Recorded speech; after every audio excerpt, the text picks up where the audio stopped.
Gregory Warren came home shattered that day. A terrible meeting in Midtown, a deal collapsing, stress crushing him from every direction. He pushed through his front door unannounced, ready to collapse into the silence that had swallowed his brownstone for over a year. But then he heard it. Laughter. His son's laughter. His heart stopped. Patrick, Caleb, and Jeremy had not laughed since their mother died. Not once. He stood frozen, chasing the sound like a man who had just heard a ghost. When he opened the door to the living room, what he saw shattered him. The day had been brutal. Gregory Warren sat through meetings in Manhattan that tore him apart. A private equity acquisition that should have been simple turned into a nightmare. His partners questioned his judgment. Investors pulled back. By 4:30, he could not take it anymore. He grabbed his briefcase and left without a word. The drive up the West Side Highway felt longer than usual. His hands gripped the wheel too tightly. His mind would not stop racing. Anger sat heavy in his chest, at work, at life, at God, for taking his wife Elaine and leaving him with 3 sons he did not know how to reach anymore. When he pulled up to his brownstone overlooking the Hudson River, he felt nothing, just exhaustion. He walked through the front door, loosening his tie, expecting what he always found, silence. The kind that reminded him every single day that his wife was gone and his boys had stopped being children. But today, something was different. He heard laughter. Real, uncontrollable laughter that made his breath catch. Gregory froze. His sons, Patrick, Caleb, and Jeremy, laughing. They had not laughed in months. Not since Elaine died. Not since that night a drunk driver hit her on the Merritt Parkway outside Greenwich while she was driving home from a charity dinner. They had become ghosts in their own home. Too scared to make noise. Too broken to remember what joy felt like. But right now, they were laughing. Gregory's briefcase hit the marble floor. He moved through the house, following the sound, his heart pounding so hard it hurt. Down the hall toward the living room, the place Elaine used to love, the place where she used to read to the boys before bed. He pushed the door open, and what he saw stopped everything. Helen Jones, the woman his housekeeper had quietly hired 6 weeks ago, was on her hands and knees on the floor. His 3 sons were on her back, faces glowing with a joy he thought was gone forever. Caleb held onto her shoulders like reins. Helen was neighing like a horse, tossing her head, laughing with them like she had forgotten the world existed. Gregory could not move, could not breathe. His sons, the ones who woke up screaming, who barely spoke, who asked every day when mommy was coming home, were playing, actually playing. And it was not with him. It was with her, a woman he barely knew. She had done what he could not, what all his money and desperation could not do. She had brought them back. The anger from his day melted into something else. Relief, shame, gratitude so painful it felt like his chest was caving in. Then Helen looked up. Her eyes met his. The laughter died. Fear flashed across her face. She froze. The boys went quiet. They slid off her back and pressed close to her like they were protecting something fragile. Gregory stood in the doorway, unable to speak. His throat was too tight. His vision blurred. Helen opened her mouth, but no words came out. Gregory knew he should say something. He knew he should explain himself or thank her or tell her what he was feeling, but he could not. He just stood there staring at the woman who had given his sons back their laughter. Finally, Gregory gave a small nod. Then he turned and walked away before the tears came. He did not understand what had just happened. He did not know if it was okay to feel this grateful to someone who was supposed to just work for him. But one thing was clear. For the first time since Elaine died, his sons were laughing. And maybe God had sent Helen Jones for a reason. Sometimes God places people in our lives exactly when we need them most. That night, Gregory did not sleep. He sat in his study with the lights off, staring at nothing. The image would not leave his mind. Helen on the floor, his sons laughing. That sound, God, that sound kept playing over and over until he thought he would lose his mind. He kept asking himself the same question. How did she do it? He tried everything. After Elaine died, he read every book on childhood grief he could find. He hired the best child psychologist in Manhattan. She came twice a week with her calm voice and her carefully chosen words, sitting cross-legged on the floor with Patrick, Caleb, and Jeremy, trying to get them to talk about their feelings. It did not work. He flew in specialists from Boston and Palo Alto. He bought them new toys, thinking maybe distraction would help. He tried to follow every piece of advice the experts gave him, changing their routines, making sure they ate well, getting them outside every day. Nothing worked. The boys just got quieter, smaller, like they were disappearing right in front of him. And then Helen Jones showed up. Gregory leaned back in his chair, rubbing his face with both hands. He did not even remember hiring her. His longtime housekeeper had called him one afternoon while he was in the middle of a board meeting. She said the fourth nanny had quit. Something about the atmosphere being too heavy, and that she had found someone new, someone different. Gregory had barely listened. He just said yes and gone back to his meeting. That was 6 weeks ago. Now he could not stop thinking about her. Who was she? Where did she come from? What made her different from everyone else who had tried and failed to reach his sons? He pulled out his phone and opened the file his housekeeper had sent him. Helen's application. He had never actually read it. 28 years old. References from a family in Connecticut. No college degree. A handwritten note at the bottom that said, "I understand grief. I will not run from it." Gregory stared at those words for a long time. Most people in Gregory's life avoided grief. He understood that now. When his friends did not know what to say, they chose silence. When they did not know how to help, they kept their distance. Even his closest friends stopped calling after the funeral. It was easier for them to pretend that Gregory and his family were fine, had moved on. But Helen had not run. She had walked straight into the heaviest house in Manhattan and somehow made it feel light again. The next morning, Gregory came downstairs earlier than usual. He told himself it was because of an early overseas call, but that was not true. He had come down early because he wanted to see Helen. Helen was already in the kitchen, moving quietly, making breakfast. She did not hear him at first. He stood in the doorway watching. She was not doing anything special, just scrambling eggs, pouring orange juice. But the way she moved, calm, steady, present, it was like she belonged there. The boys came running in, still in their pajamas. Patrick saw her first and smiled. Actually smiled. Helen, can we play horse again today?" Gregory's chest tightened. Helen glanced up and saw him standing there. Her smile faltered just for a second, like she was not sure if she was still in trouble. "Good morning, Mr. Warren," she said quietly. "Gregory," he corrected. His voice came out rougher than he meant. "Just Gregory." She nodded, turning back to the stove. Caleb tugged on her shirt. "Helen, can we? What, sweetheart?" she asked. "Play horse like yesterday." Helen hesitated, her eyes flicking toward Gregory.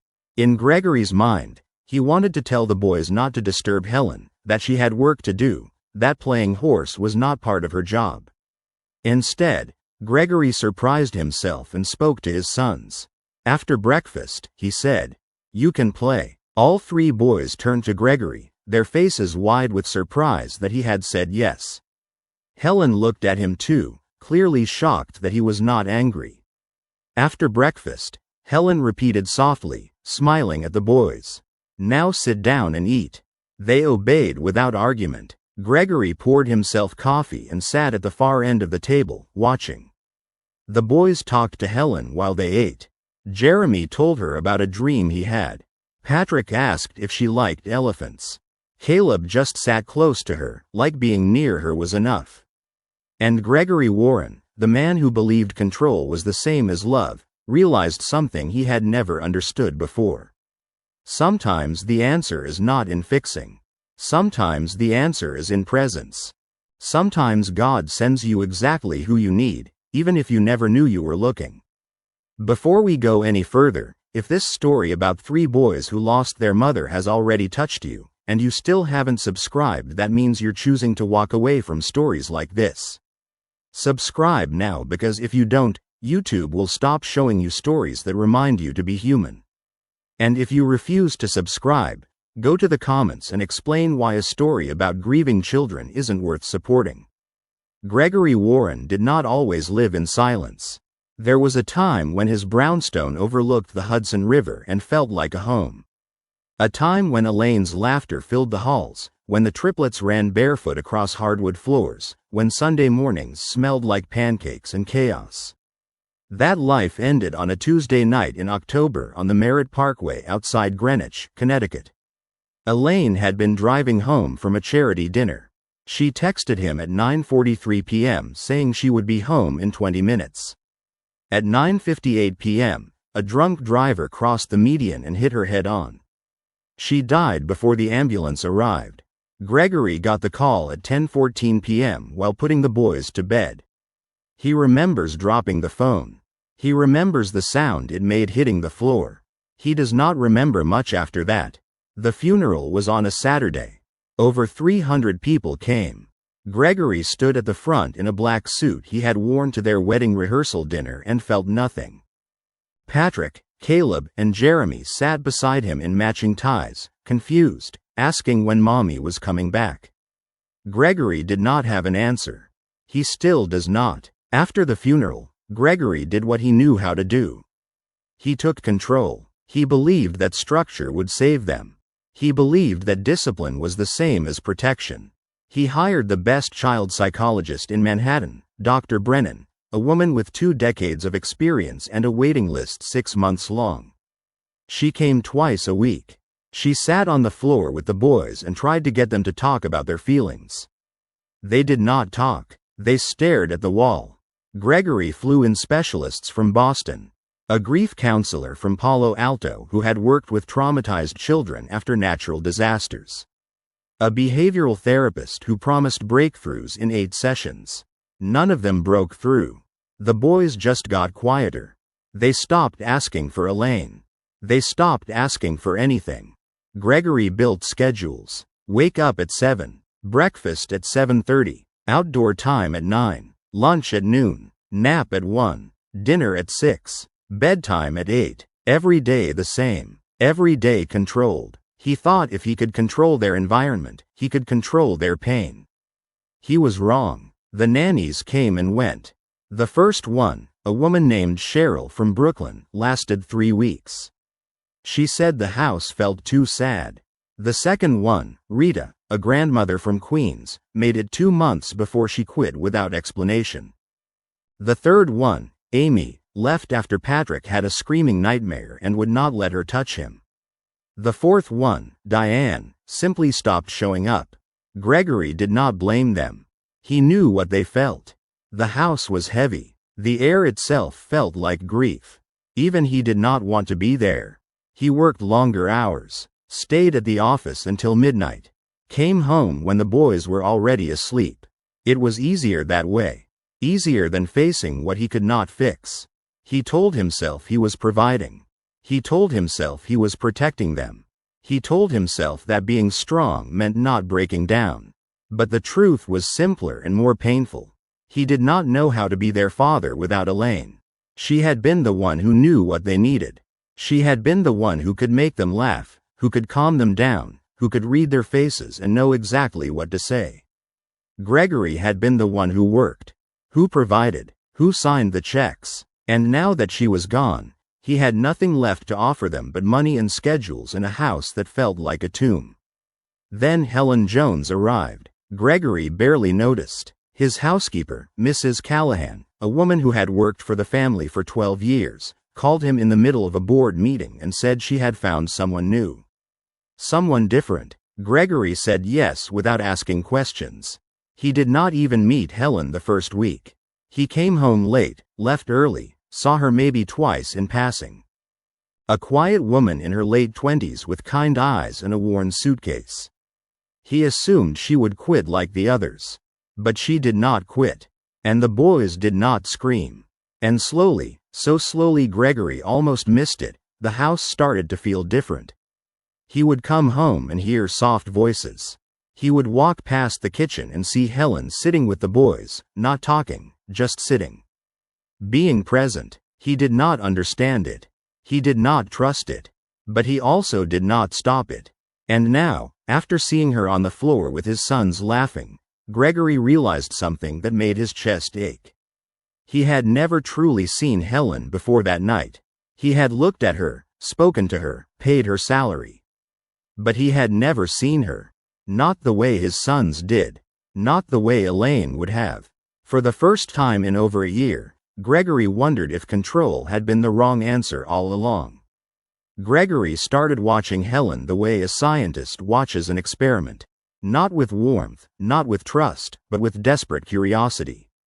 He needed to understand what she was doing that he could not. So he watched from doorways, from the top of the stairs, from his study window that overlooked the backyard.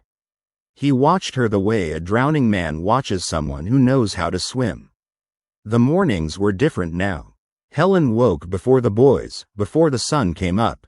By the time Gregory came downstairs at 6:30, she was already in the kitchen. Not rushing, not stressed, just present. She made oatmeal the way Elaine used to, with cinnamon and brown sugar. She poured orange juice into the same cups the boys had used since they were toddlers. She moved through the kitchen like she had always been there. When the boys came down, still rubbing sleep from their eyes, Helen greeted them quietly. "Good morning, Patrick. Good morning, Caleb.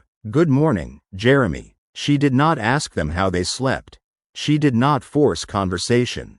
She just let them be. And somehow, that was enough. The horse game started the second morning after Gregory caught them. Caleb asked if they could play again. Helen glanced toward the hallway where Gregory stood hidden, as if she could feel him watching. Then she smiled and said, "After breakfast, just like before." It became a ritual. Breakfast first, dishes in the sink. Then Helen would get down on her hands and knees in the living room and let the boys climb onto her back. She would neigh, toss her head, gallop in circles while they laughed and held on. Gregory watched from the doorway every single time. At first, it made him angry. Not at Helen, but at himself. Why had he never thought to do this? Why had he never gotten on the floor with them? Why had he believed that grief required seriousness, that healing required therapy and structure and expensive interventions? Helen had none of those things. She just had presence. One morning, Gregory stood in the hallway and listened as Helen talked to Jeremy while folding laundry in the living room. Jeremy was the quietest of the three, the one who had stopped speaking in full sentences after Elaine died. He sat beside Helen on the couch, holding a toy truck, not saying anything. Helen did not push. She just folded. After 10 minutes, Jeremy spoke. "Do you think Mommy can see us?" Gregory's breath caught. He pressed himself against the wall, listening. Helen stopped folding. She looked at Jeremy with the kind of gentleness Gregory had forgotten existed. "I think so, sweetheart," Helen said. "I think she sees you every day." Jeremy nodded, satisfied, and went back to playing. That was it. No grand explanation. No therapeutic language. Just honesty, delivered softly. Helen never forced the boys to talk about Elaine. She never sat them down for conversations about feelings. She just let them bring her up naturally. Patrick mentioned her while eating toast one morning. "Mommy used to cut the crusts off." Helen nodded and said, "Would you like me to cut them off too?" Patrick said yes. So she did. Caleb mentioned her while playing in the backyard. "Mommy used to push us on the swings." Helen said, "I can push you if you want." Caleb said yes. So she did. It was the small things. Helen remembered that Patrick liked his eggs scrambled but not runny. She remembered that Caleb hated socks and would take them off the second he got home. She remembered that Jeremy needed his stuffed bear, the one Elaine had given him, tucked under his arm before bed or he could not sleep. She did not make a big deal out of any of it. She just remembered, and the boys noticed. Gregory's internal resistance started to crack. He told himself Helen was just doing her job. He told himself it was temporary, that the boys would eventually need real help, real professionals. But deep down, he knew the truth. Helen was helping in ways no professional ever had. She was not treating the boys like patients. She was treating them like children. Like humans who needed love more than therapy. One afternoon, Gregory came home early again. He heard the laughter before he opened the door. This time, he did not freeze. He walked straight to the living room and stood in the doorway. Helen was on the floor, the boys on her back, all of them laughing. She looked up and saw him. Fear flashed across her face, the same fear from before. But this time, Gregory did not walk away. He stepped into the room. The boys looked at him, uncertain. Helen started to stand, started to apologize, started to explain. Gregory held up his hand. "It is okay," he said. His voice was quieter than he expected.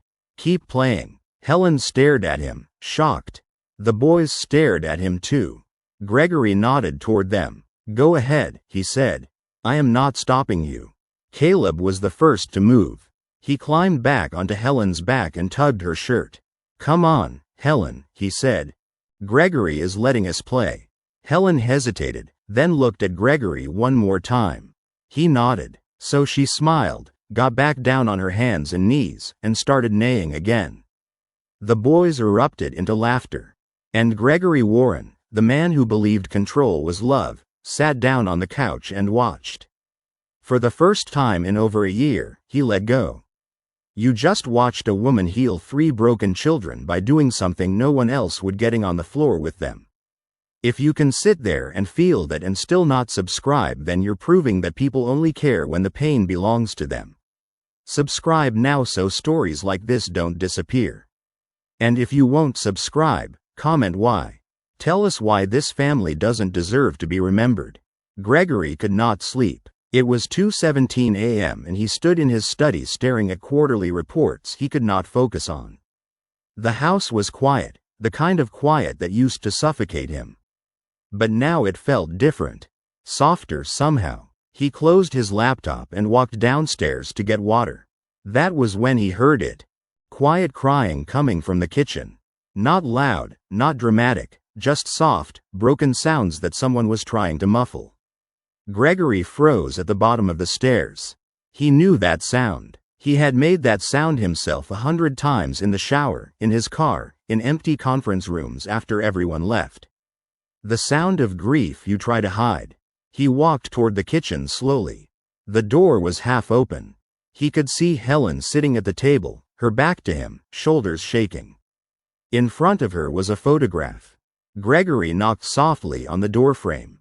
Helen jumped, wiping her face quickly, trying to compose herself. "Mr. Warren, I am sorry, I did not mean to," she started. Gregory shook his head and stepped inside. "Do not apologize," he said quietly. He poured himself water, then poured a second glass and set it in front of her. He sat down across from her, not speaking, just waiting. Helen stared at the glass for a long time. Then she looked at the photo in her hands. Gregory could see it now. A young man, maybe 16 or 17, with Helen's same eyes, same smile.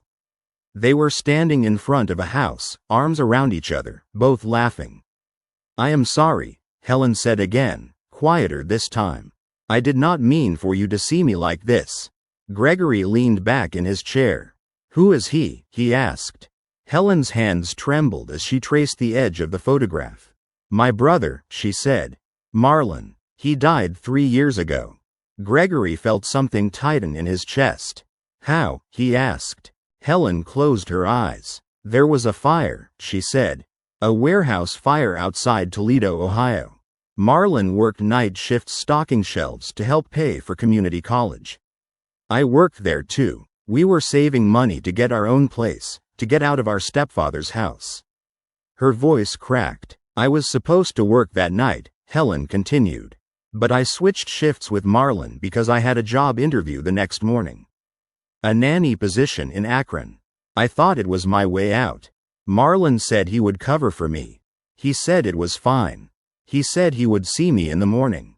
Gregory did not move, did not speak, just listened. The fire started around 3 a.m., Helen said. Electrical malfunction in the back storage area. Marlon was the only one in that section. The smoke got to him before he could get out. They said he did not suffer. They said it was fast. But I do not believe them. I think he was scared. I think he called for me. And I was not there. Tears streamed down her face now. She did not bother wiping them away. I got the call at 4:32 a.m., she said. I remember the exact time because I was staring at the clock thinking Marlon's shift was almost over.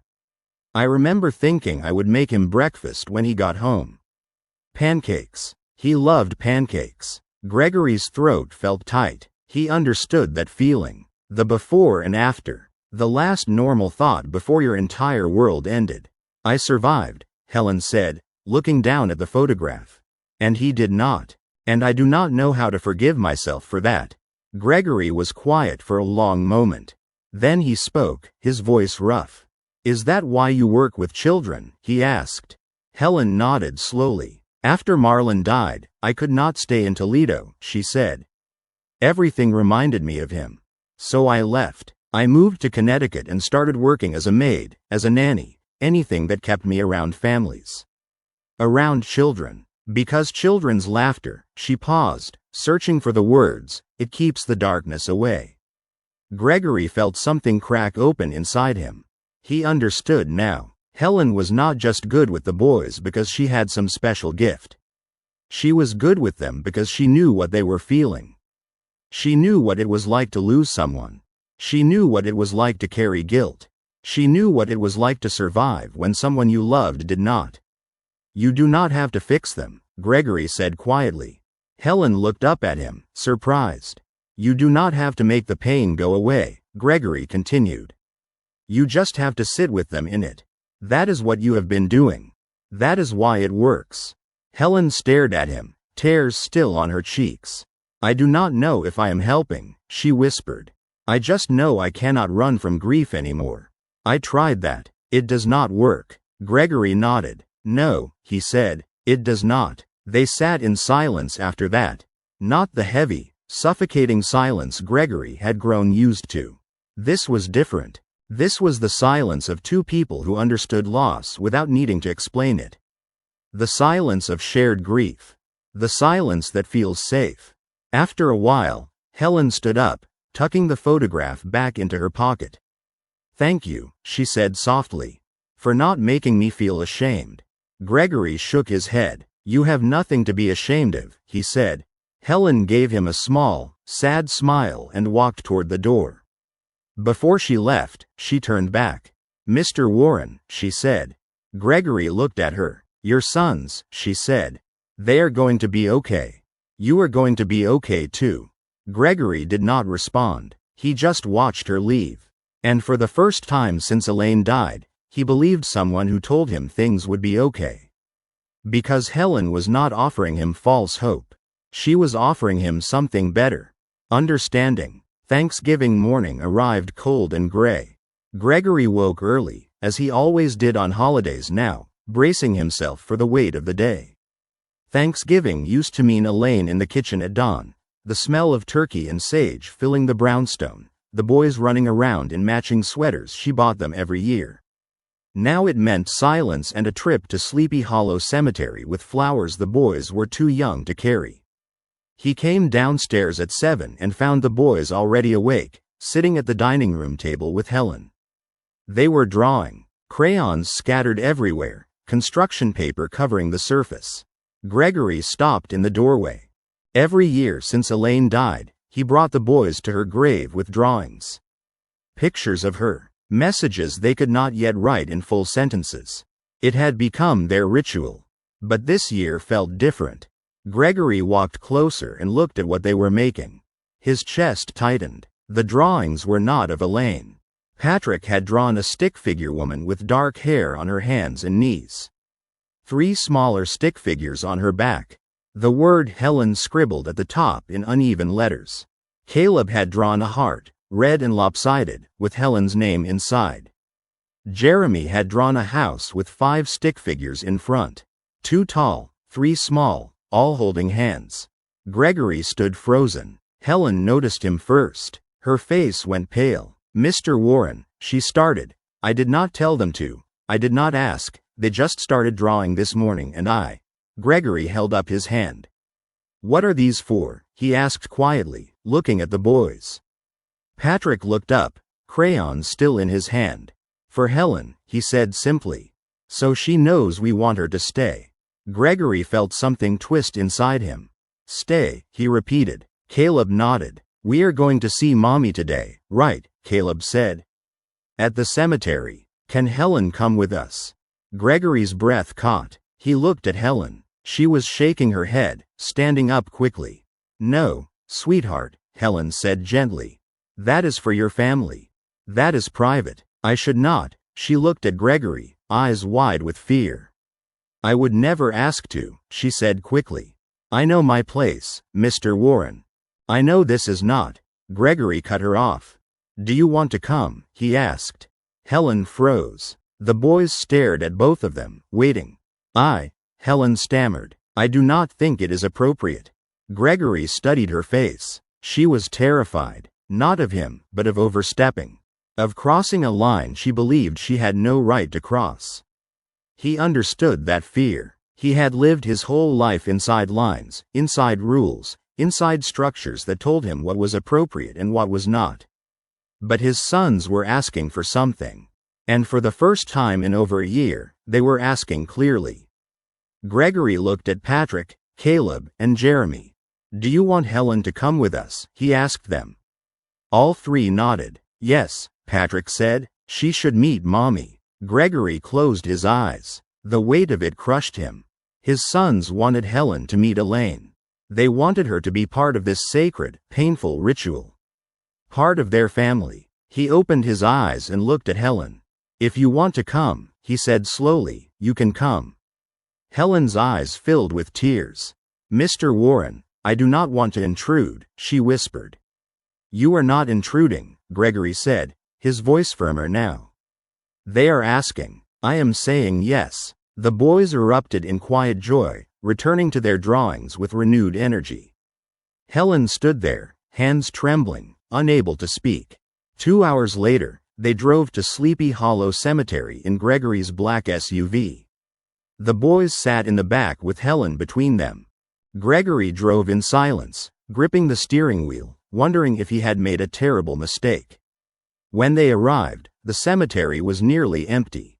Just a few other families scattered among the graves, bundled in coats, carrying flowers. Elaine's grave was under an oak tree near the back. Gregory had chosen the spot because she loved trees, loved shade, loved quiet places. Her headstone was simple. Elaine Marie Warren, beloved wife and mother. The boys ran ahead, clutching their drawings. Helen hung back, uncertain. Gregory waited for her. "You do not have to do this," he said quietly. Helen looked at him. "Yes," she said, "I do." They walked together to the grave. The boys were already kneeling, placing their drawings on the grass in front of the headstone. Not the drawings of Elaine. The drawings of Helen. Gregory felt his throat close. Patrick looked up. "Mommy," Patrick said to the grave, "this is Helen. She takes care of us now. She plays with us. She makes us laugh. We love her." Gregory turned away, unable to watch. Helen knelt beside the boys, tears streaming down her face. She placed her hand on the cold stone. "I wish I could have met you," Helen whispered. "Your boys are so beautiful. I promise I will take care of them. I promise I will love them." Gregory heard every word. He stood 10 feet away, staring at the oak tree, trying to breathe. After a few minutes, Helen stood and walked over to him. "I am sorry," she said. "I should not have." Gregory shook his head. "Do not apologize," he said. She nodded, wiping her eyes. The boys stayed by the grave a little longer, talking to Elaine the way they always did, telling her about school, about breakfast, about life. Gregory watched Helen watching them, and he realized something that broke him open completely. Love does not erase the people we have lost. It does not replace them. It expands. It makes room. His sons loved Elaine. They always would, but they also loved Helen. And that was okay. That was allowed. That was human. When they finally left, the boys held Helen's hands on the walk back to the car. Gregory walked behind them, alone but not lonely. For the first time since Elaine died, he understood what healing looked like. It looked like this. 3 children brought the woman who saved them to their mother's grave. If that moment didn't move you enough to subscribe, then maybe the problem isn't the story, maybe it's how numb the world has become. Subscribe if you still believe love should be protected instead of judged. And if you don't want to subscribe, write in the comments why this family's pain doesn't matter to you. The gala was held at the Metropolitan Club on the Upper East Side, one of those charity events Gregory attended every year because it was expected. Black tie, champagne, silent auctions for causes no one at the event actually cared about.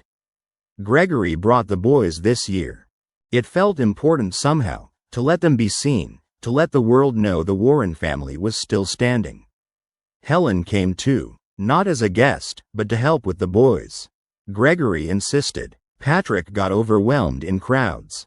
Caleb hated loud noises. Jeremy needed familiar faces or he shut down completely.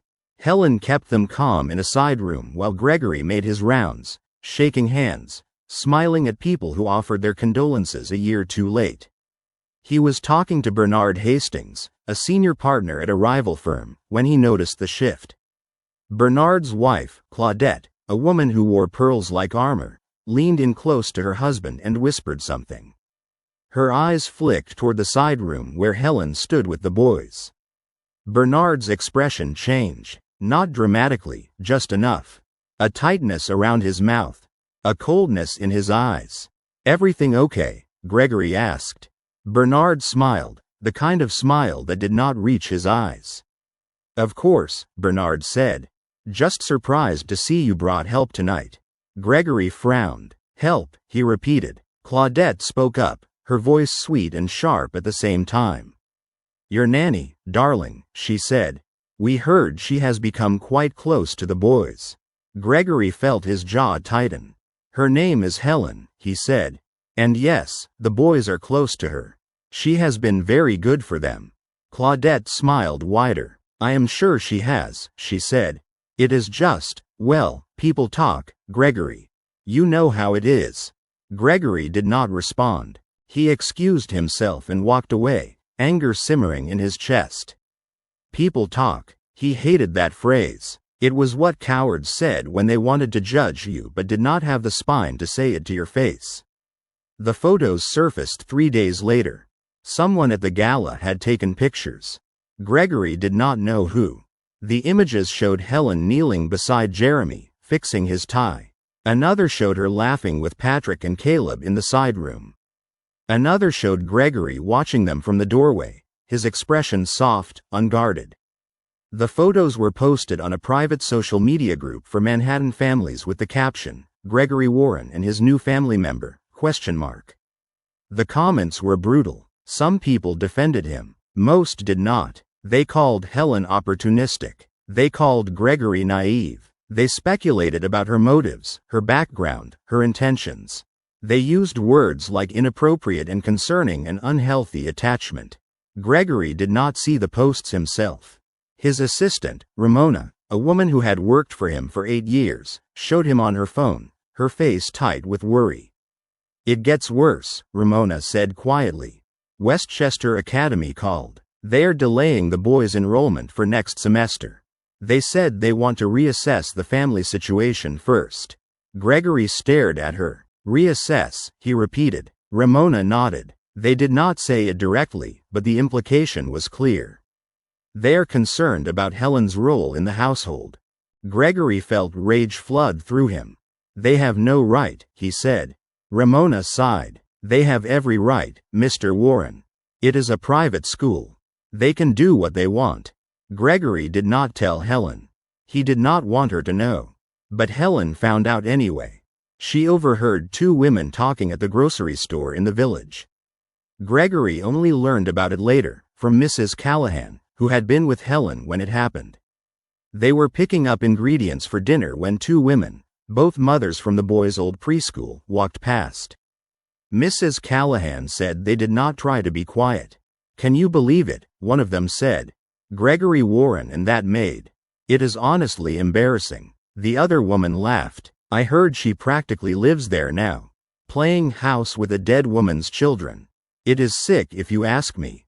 Mrs. Callahan said. Helen froze in the middle of the aisle, her hand gripping the cart so tightly her knuckles went white. She did not say anything, just stood there while the women walked away, still laughing. That night, Gregory came home to find the house unusually quiet. Not the heavy silence of grief, but something else. Something wrong. He found Mrs. Callahan in the kitchen, her face pale. Where is Helen? Gregory asked. Mrs. Callahan hesitated. In her room, she said quietly. She has been up there since we got back from the store. Gregory's stomach dropped. What happened? Mrs. Callahan told him everything. The women at the store. The things they said. The way Helen had not spoken the rest of the afternoon. Gregory climbed the stairs 2 at a time. He stopped outside Helen's door and knocked. No answer. Helen, he called. It is Gregory. Please. After a long moment, the door opened. Helen stood there, eyes red, face swollen. Behind her, on the bed, was an open suitcase. Half packed. Gregory felt his heart stop. What are you doing? He asked, though he already knew. Helen looked down. I think it is time for me to go, she said quietly. I never meant for any of this to happen. I never meant to cause problems for you or the boys. Her voice broke. I just wanted to help. Gregory stared at the suitcase, at the clothes folded neatly inside, at the photograph of Marlon tucked into the side pocket. You are leaving, he said. Helen nodded, tears streaming down her face. It is better this way, she whispered. For everyone. Gregory wanted to argue, wanted to tell her she was wrong. But the words would not come. He just stood there, watching her pack, feeling the ground disappear beneath him. Again, Gregory stood in the doorway of Helen's room staring at the suitcase like it was a bomb about to detonate. Helen was folding a sweater, her hands shaking, tears falling onto the fabric. She did not look at him. She could not. Why? Gregory asked. His voice was rougher than he intended. Helen kept folding. I told you, she said quietly. It is better this way. The boys will be fine. You will find someone else, someone more appropriate, someone who. Gregory stepped into the room. Stop, he said. Helen froze. Stop saying that, Gregory continued. Stop pretending this is about appropriateness. Stop pretending you want to leave. Helen finally looked at him. Her eyes were red, swollen, devastated. You do not understand, she whispered. Yes, I do, Gregory said. You are running. Helen shook her head. I am protecting them. I am protecting you. From what? Gregory asked. From gossip. From people who do not matter. Helen's voice broke. They do matter, she said. Those women at the store, the parents at the gala, the school that will not take your sons. It matters, Gregory, and I am the reason it is happening. Gregory felt something crack open in his chest. You think this is your fault, he said. Helen nodded, tears streaming down her face. I never should have gotten so close, she said. I never should have let them love me. I never should have. She stopped, unable to finish. Gregory crossed the room in 3 steps. He stood in front of her, close enough to see every tear, every ounce of pain she was carrying. Then he did something he had never done in his entire life. He knelt. Helen gasped. Mr. Warren, she started. Gregory shook his head. Just listen, he said. His voice was shaking now, raw, stripped of every wall he had ever built. You think you are the problem, he said. But you are not. You are the only reason my sons are still alive. You are the only reason this house is not a tomb. You are the only reason I have not completely fallen apart. Helen covered her mouth with her hand, sobbing quietly. Gregory kept going. I have spent the last year trying to control everything, he said. Trying to fix them with schedules and therapists and money. And none of it worked. None of it even came close. Then you walked into my house with a worn suitcase and no degree and no plan except to just be present. And you did what I could not do. You brought them back. I did not do anything special, Helen whispered. Yes, Gregory said, you did. You loved them, not because you had to. Not because I was paying you. But because you saw their pain and you did not run from it. You sat with them in it. You let them climb on your back and laugh and be children again. You gave them permission to heal. Helen was shaking now, her whole body trembling. But what about the gossip, she said. What about the school? What about? Gregory cut her off. I do not care, he said. His voice was stronger now, more certain. I do not care what people say. I do not care what Claudette Hastings or anyone at that gala thinks. I care about my sons. And my sons need you. Helen looked down at him, kneeling on the floor in front of her, this powerful man who had always seemed untouchable, unreachable. He was crying now too. I need you, Gregory said quietly. The house dies without you. The boys die without you. I die without you. Helen closed her eyes, more tears falling. I am scared, she whispered. Of what? Gregory asked. Of staying, Helen said. Of loving them too much. Of losing them the way I lost Marlon. Of being the reason they get hurt. Gregory reached up and took her hand.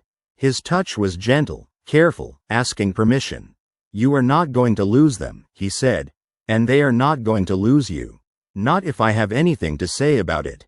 Helen opened her eyes. But the world, she started. Let the world talk, Gregory said. Let them judge. Let them whisper. I am done caring about what people think. I am done pretending reputation matters more than love. Helen stared at him, disbelief and hope warring on her face. You mean that? She asked. Gregory nodded. I mean it, he said. Stay, please. Not because I am asking as your employer. But because I am asking as a father who cannot do this without you. As a man who has watched you bring light back into the darkest place I have ever been. Stay because my sons love you. Because he stopped, swallowing hard. Because I cannot imagine this family without you anymore. The room was silent except for their breathing. Helen looked at the suitcase. Then she looked at Gregory, still kneeling in front of her, still holding her hand, still waiting. Slowly, carefully, she pulled her hand away.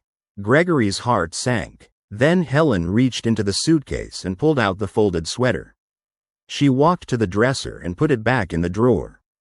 Gregory stood up, his legs shaking. Helen turned to face him. I am staying, she said quietly. But not because you asked. Because they asked. Because Patrick and Caleb and Jeremy need me.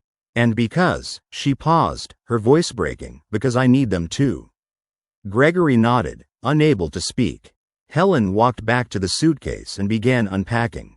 One piece of clothing at a time. Slowly, carefully, choosing to stay. Gregory watched her for a moment, then turned and walked to the door. Before he left, he stopped. Thank you, he said. Helen looked up. For what? She asked. For not running, Gregory said. For being braver than I have ever been. Then he left, closing the door quietly behind him. And for the first time in over a year, Gregory Warren felt something he thought was gone forever. Hope. Helen was ready to walk away not because she wanted to but because the world made her feel like she didn't belong. If you're watching this and still won't subscribe, then you're doing exactly what those people did to her walking away when staying matters most. Subscribe now to stand with the ones who stay or comment below and tell us why you'd rather leave. The charity dinner in Philadelphia was supposed to be routine. A fundraiser for childhood literacy programs, the kind of event Gregory attended twice a year because it looked good for the firm. He was scheduled to give a brief speech about corporate responsibility, shake some hands, write a check, and leave. Simple, safe, predictable, but Gregory Warren was done being predictable. He sat at the head table surrounded by executives, philanthropists, and old money families who smiled too much and said too little. To his left sat Randall Moss, a hedge fund manager Gregory had known for 15 years. To his right sat Preston Whitfield, a managing director at a Boston investment bank. Both men had been at the Metropolitan Club Gala. Both men had seen the photos.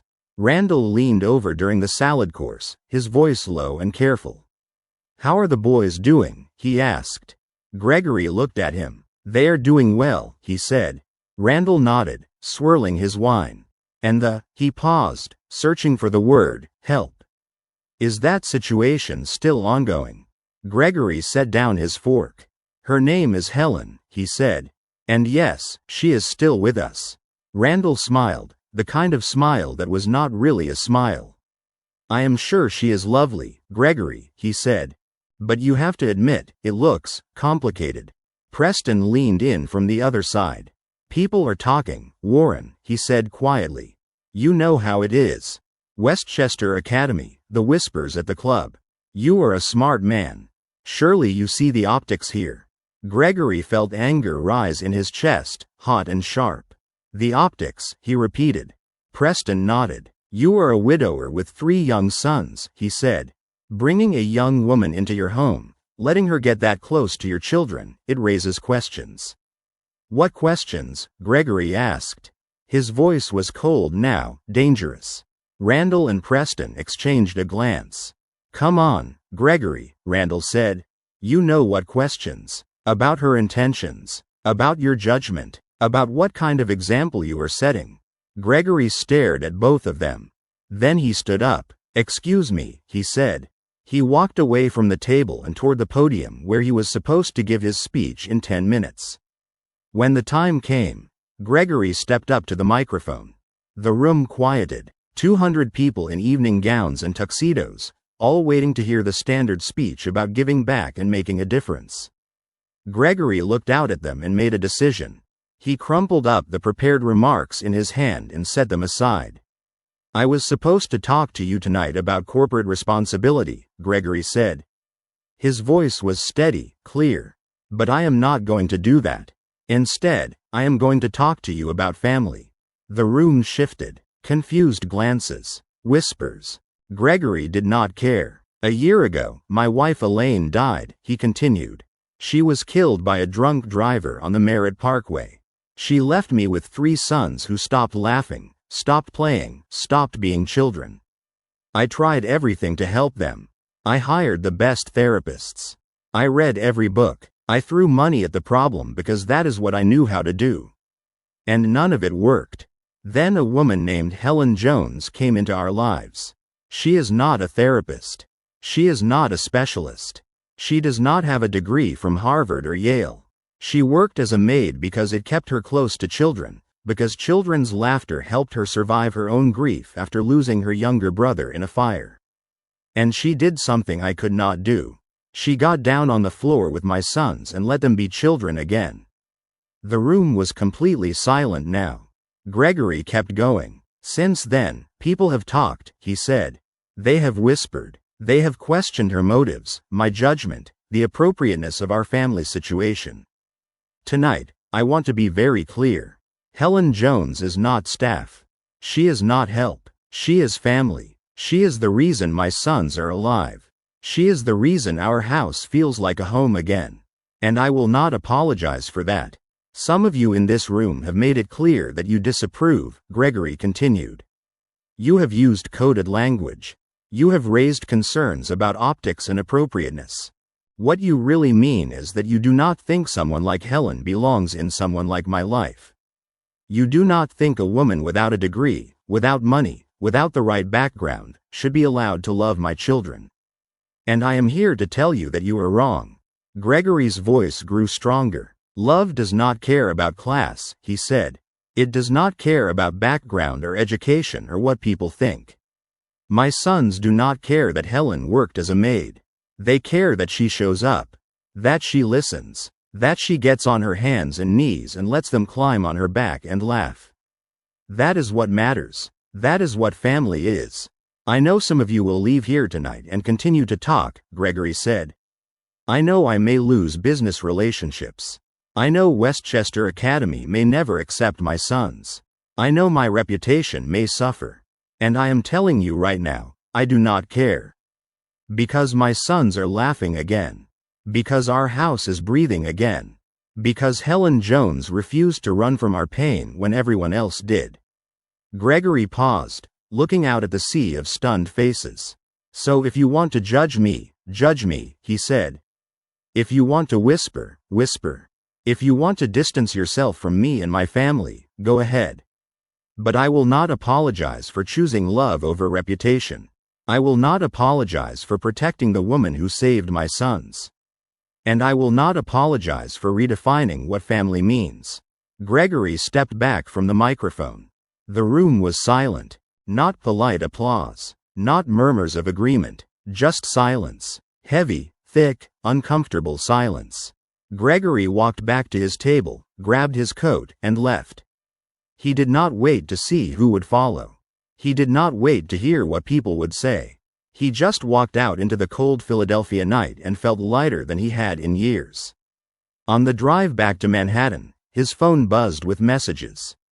Some supportive, most not. Gregory turned it off. He did not need their approval anymore. He had made his choice. And for the first time since Elaine died, Gregory Warren was at peace. 18 months after Gregory's speech in Philadelphia, the Elaine Warren Family Center opened its doors in the mountains outside Asheville, North Carolina.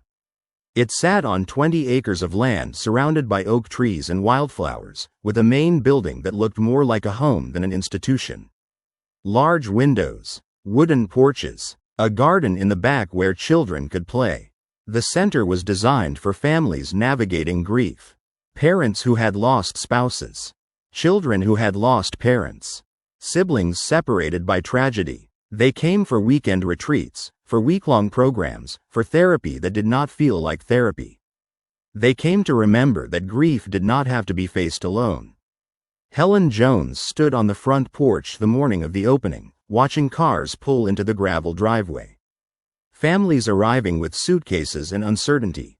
She wore a simple dress, her hair pulled back, her hands folded in front of her. Beside her stood Gregory, dressed more casually than he had been in years. Jeans, a sweater, no tie, no armor. "Are you ready?" Gregory asked. Helen looked at him and smiled. "I think so," she said. Gregory nodded toward the sign hanging above the door. The Elaine Warren Family Center. Co-directors. Gregory Warren and Helen Jones. "It still feels strange seeing my name up there," Helen said quietly. Gregory shook his head. "It belongs there," he said. "None of this happens without you."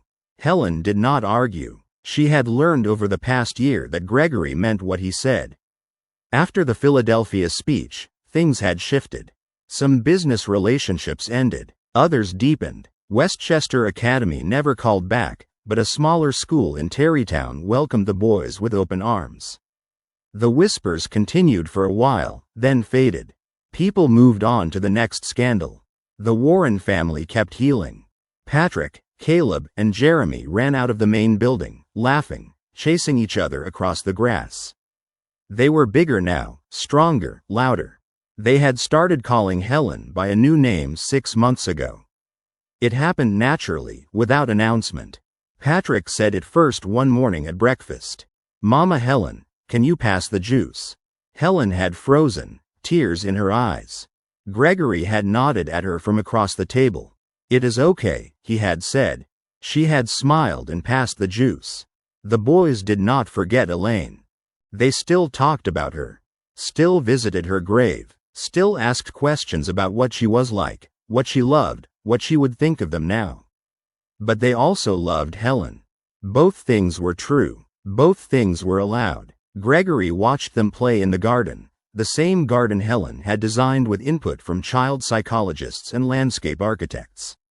It was built for exploration, for safety, for joy. There were swings and tunnels and places to hide. There were benches where parents could sit and cry without judgment. There were flowers Elaine would have loved. A woman approached the porch, holding the hand of a small girl who looked no older than 5. The woman's eyes were red, exhausted.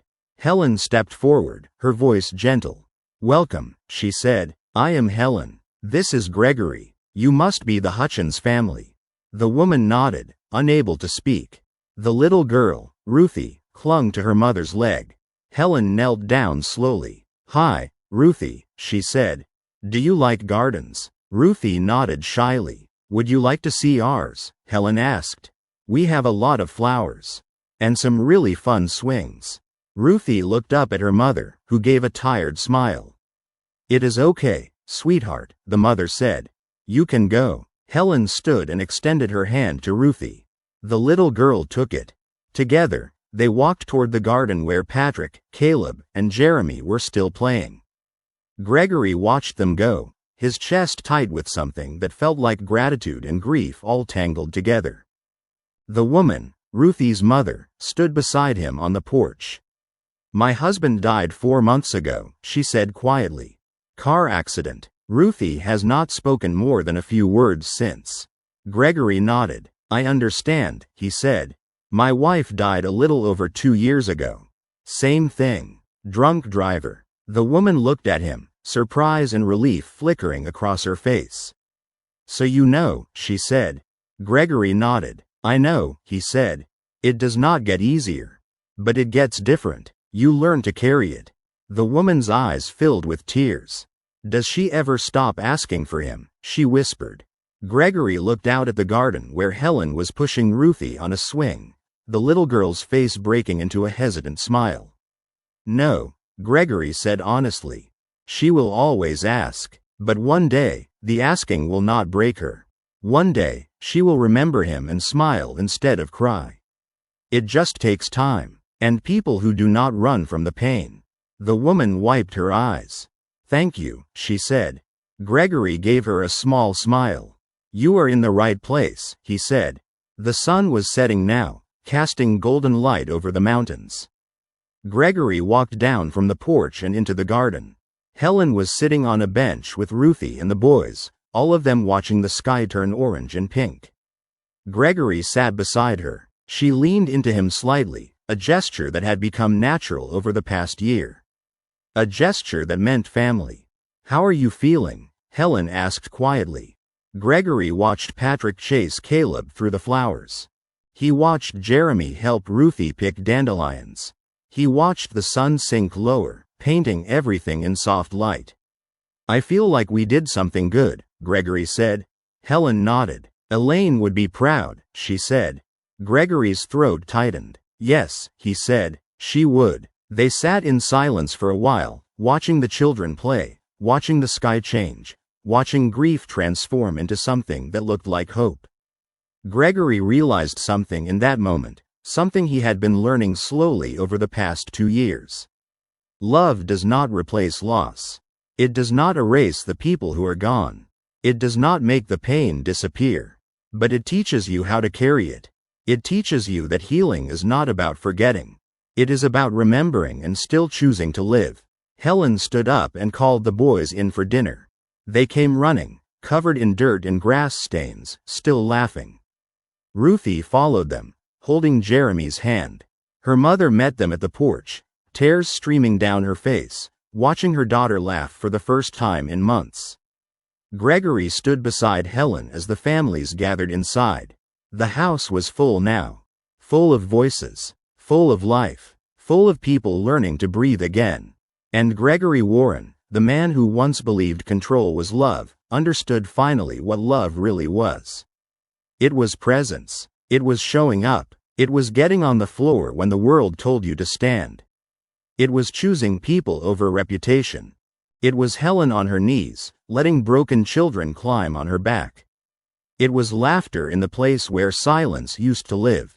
The house breathed again, and so did he. This family survived because one woman refused to run from pain.